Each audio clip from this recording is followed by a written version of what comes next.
আমি কবিতা লিখি না, আমি কবিতা লিখি না, কবিতাই আমাকে লিখে। আমি নিশ্চুপ থেকে অনন্তকাল ধরে শুধু দেখেই যাই কিভাবে একটি নিষ্পাপ হৃদয় পুড়ে ছাই হয়, অতঃপর হয় না তার শেষ দেখা। বুঝি মানুষ এতেই শ্রেষ্ঠত্বের দাবিদার, জনম ধরে পুরা হৃদয় নিয়ে দিব্যি উজ্জ্বল জলমল হাসি মুখে পার করে তার অন্তিম যাত্রা। একবার নীল শহরের এক সুশীল অলিতে ঢুকে দেখি এক উন্মাদ চিৎকার করে বলতেছে, অ্যাটেনশন প্লিজ। এক বেওয়ারিশের লাশ পাওয়া গিয়াছে এই শহরে। লাশটি যেন কার? অজ্ঞত কত তার দেখতে পাচ্ছি। আহ, বেচারার হৃদয়টা পুড়ে তো দেখি সারহা।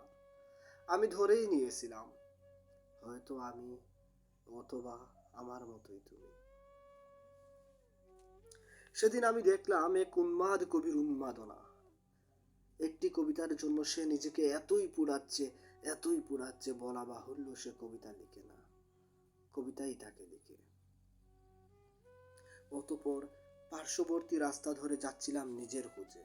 আহ, জন্মের এত পরেও নিজেকে জানা হলো না। ঠিক কত দূর গেলে জানা হবে তাও জানি না। কখনো স্বর্গীয় দূত, কখনো বা নারকীয় অদ্ভুত রূপে বারবার নিজেকে ভিন্ন ভিন্ন সাজে আবির্ভাব হতে দেখেছি। এ কি আমি, নাকি আমার মধ্যে থাকা ভিন্ন কোনো সত্তা? ওই যে দূরে দেখতে পাচ্ছি অগ্নিকুণ্ড। আহ, এ কি মর্মান্তিক দৃশ্য!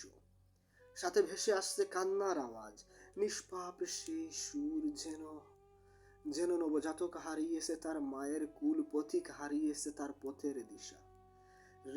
হৃদয় বিদারক আর্তনাদে তোমাদের উৎসব হচ্ছে আরো প্রখর।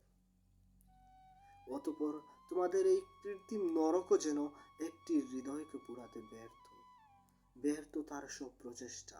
আর তার এই ব্যর্থতার বাঁধ ভাঙতে মরিয়া উঠিছে আরো হৃদয়ের খুঁজে। অতঃপর নরকের শেষ প্রান্তে দাঁড়িয়ে দেখেছি তোমাদের হাহাকার। এটা কি হবার কথা নয়, যা এক সময় তোমরা সবাই মিলে আমায় দিয়েছিলে? এটা কি হবার কথা নয়।